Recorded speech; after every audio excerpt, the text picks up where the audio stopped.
Before true crime had podcasts, the Alps had Ötzi the Iceman, a 5,300-year-old cold case with better preservation than most leftovers in a modern fridge. In 1991, two hikers in the Ötztal Alps, near the border between Austria and Italy, spotted a body sticking out of the ice and assumed they had found a modern mountaineering accident. That would have been sad, but ordinary. What they had actually found was a man from the Copper Age, frozen so well that scientists could study his skin, tattoos, clothing, weapons, stomach contents, and possibly even the last few hours of his life. Ötzi was not buried in a tomb like a king, wrapped in gold, or placed in a museum on purpose. He was lost to the mountain, sealed in ice, and accidentally saved for over 5,000 years. And the strangest part is that after all that time, after the glaciers, the injuries, the tools, the mystery, and the murder theories, one of the most human questions we can ask is also one of the simplest. What did he eat before he died? Because Ötzi did not leave us a written diary. He did not leave a recipe book, a grocery list, or a Yelp review for the nearest Copper Age mountain hut. But he did leave a stomach. And that stomach tells a story that is somehow ordinary, brutal, practical, and deeply weird. Scientists found that his last meal included wild meat, especially ibex and red deer, einkorn wheat, and traces of bracken fern. It was not a grand feast. It was not a medieval banquet. It was not some romantic, ancient superfood bowl with a drizzle of mountain honey and a clay cup of artisanal spring water. It was survival food. It was dense, fatty, portable, and built for a man moving through freezing alpine terrain where calories could mean the difference between reaching the next valley and becoming part of archaeology. The most surprising detail is the fat. A huge portion of Ötzi's stomach contents seems to have been fat, likely from ibex. To modern people, that can sound unpleasant, like imagining your final meal as a pile of cold animal grease. But to a man crossing the Alps over 5,000 years ago, fat was not a guilty pleasure. Fat was fuel. Today, people climb mountains with energy bars, trail mix, electrolyte gels, jerky, insulated bottles, and tiny packets of peanut butter that somehow cost more than a whole sandwich. Ötzi had the prehistoric version of that idea. He carried energy in the form his world could produce: wild animal fat, dried or cooked meat, and grain. In cold conditions, especially when climbing, walking, hunting, or escaping danger, your body burns through energy fast.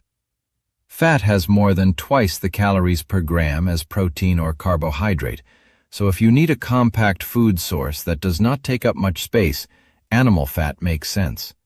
It is not glamorous, but neither is freezing to death. The meat in his stomach also tells us a lot about his world. Ibex are mountain animals, agile, tough, and perfectly at home on steep rocky slopes where most of us would immediately rethink our life choices. Red deer point to a broader landscape of forests, valleys, and hunting grounds. Ötzi lived in a time when farming existed, but wild food still mattered. His meal was not purely hunter-gatherer and not purely farmer. It sat in the messy middle, which is usually where real history lives. He had einkorn wheat, one of the oldest domesticated grains, which connects him to farming communities and early agriculture. But he also had wild meat, which connects him to hunting, mobility, and a landscape that still demanded old skills. The Copper Age was not a clean switch from wild food to farm food. It was a world where people grew grain, kept animals, hunted game, gathered plants, made tools, traveled through dangerous terrain, and probably complained about the weather with the same intensity humans always have. Einkorn matters because it was one of the earliest wheat species people domesticated. It was hardy, simple, and ancient even by ancient standards. Compared with modern wheat, einkorn has a different structure and a more rustic flavor, and it would likely have been eaten as a porridge, flatbread, coarse cake, or some kind of grain preparation that traveled better than loose mush. In a reconstruction of Ötzi's food, einkorn cakes make a lot of sense. They would be plain, dense, and practical. the kind of thing you could carry with meat and fat while moving through the mountains. Nobody was trying to win a baking show. The goal was not fluffy texture or a golden crust. The goal was food that could survive the trip. If modern bread is about comfort, Ötzi's grain was about endurance.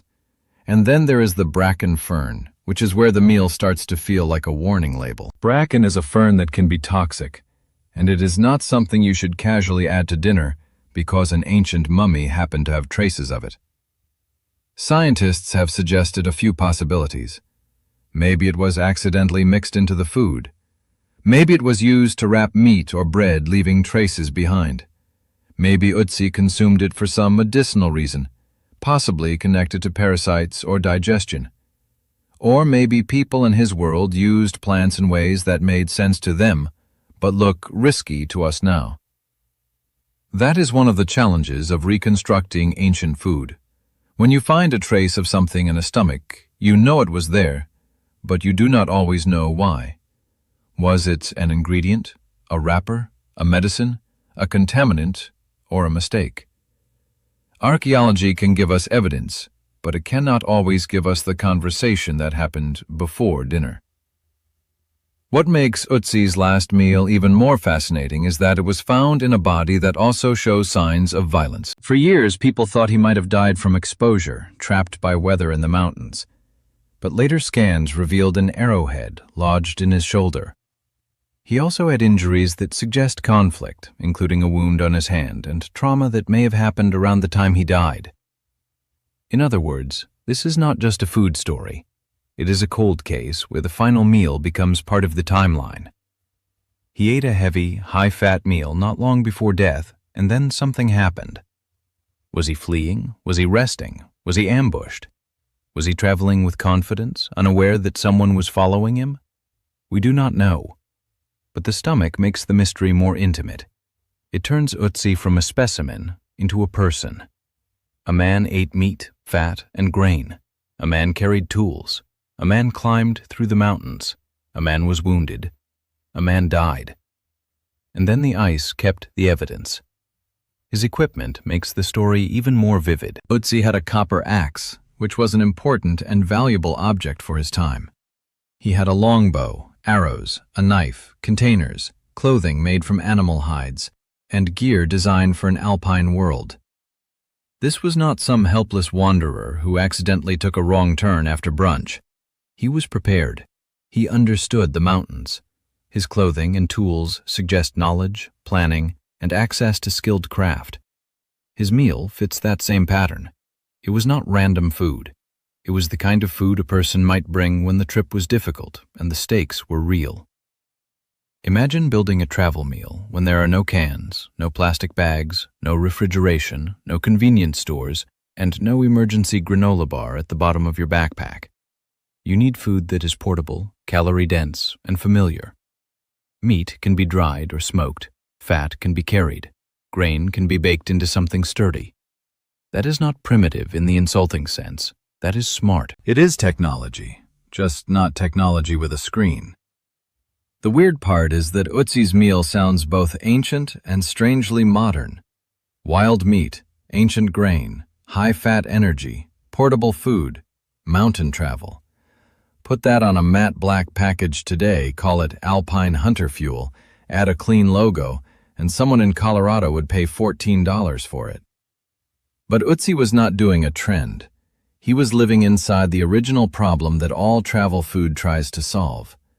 How do you carry enough energy when the world is cold, hard, and not interested in your comfort? The answer was not delicate. It was meat and fat. It was grain. It was whatever plant knowledge his culture had. It was food as survival equipment. One thing this meal also reminds us is that ancient people did not eat one simple caveman diet. That idea is mostly modern fantasy. Real ancient diets changed by region, season, class, culture, climate, and luck. Ötzi lived in the Copper Age Alps, not in a generic prehistoric cartoon.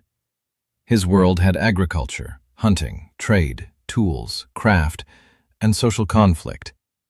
He was not eating like someone from the Ice Age thousands of years earlier, and he was not eating like a Roman soldier thousands of years later. His meal belongs to a specific time and place. That specificity is what makes it valuable. The ibex fat tells us about alpine calories. The red deer tells us about hunting and landscape. The einkorn tells us about farming. The bracken tells us about plant use, medicine, wrapping, or contamination. The stomach tells us that food history is not just about famous dishes. Sometimes it is about the half-digested evidence inside a man killed on a mountain more than 5,000 years ago. There is also something funny about the fact that one of the oldest preserved meals in Europe is basically meat, fat, and grain. After all our cookbooks, food trends, restaurant concepts, diet wars, and expensive nutrition advice, the ancient answer to a brutal day in the mountains was still pretty direct. Eat something that keeps you moving. That does not mean it tasted good by modern standards. It may have been tough, smoky, greasy, plain, and heavy. The einkorn cakes may have been dense enough to win an argument with a rock. The meat may have been dried, chewy, and intensely gamey. The fat may have been strong. But flavor is not just about luxury. Flavor is also about context. If you are cold, tired, and climbing through the Alps, a piece of fatty meat can taste like survival. A rough grain cake can taste like relief. Food that seems plain in a kitchen can become powerful on a mountain. That is why recreating Ötzi's last meal is not really about making the most delicious dinner possible. It is about tasting a problem from the Copper Age. It is about asking what food had to do before restaurants, before supermarkets, before written recipes, before modern borders, before most of the world we recognize. Food had to travel. It had to preserve. It had to fuel labor. It had to fit into a pouch or basket. It had to be made with tools, fire, stone, bone, wood, hide, and knowledge passed from person to person. And because Ötzi's body was preserved so unusually well, we get a rare chance to connect those practical choices to one individual life. Not a king, not a mythic hero, not a character invented for a story. A real man with sore joints, worn teeth, tattoos, gear, injuries, and dinner in his stomach. The darker side of the story is that food may have been part of his final pause. A full stomach suggests he had eaten not too long before he died. Maybe he believed he had time. Maybe he thought he was safe. Maybe he had just crossed difficult terrain and needed energy. Maybe he was preparing for the next part of the journey. That is what makes the last meal so haunting. It is ordinary behavior next to extraordinary death. People eat because life is supposed to continue. A final meal is only final because of what happens afterward. Ötzi did not know he was eating for scientists, documentaries, museum visitors, and food historians 5,000 years later. He was just eating. That is the human part. The mountain made him ancient. The ice made him famous. The stomach made him familiar. And the meal itself, as strange as it sounds, still belongs to a pattern we understand. Before a hard journey, people pack food. Before danger, if they can, people eat. Before the body becomes evidence, it is just a body trying to stay alive. So the next time you see a protein bar, a bag of jerky, a trail mix pouch, or some overpriced ancient grain snack pretending to reinvent human nutrition, remember Ötzi. He was doing the alpine survival version of that idea more than 5,000 years ago, with ibex fat, red deer meat, einkorn wheat, and whatever mystery the bracken fern represents. His last meal was not fancy, but it was not stupid. It was not primitive in the way people often use that word. It was practical, calorie-dense, local, and adapted to a world where nature did not forgive bad planning. Ötzi's dinner shows us that food history is not only written in royal kitchens and famous restaurants. Sometimes it is frozen in a dead man's stomach at the top of a mountain.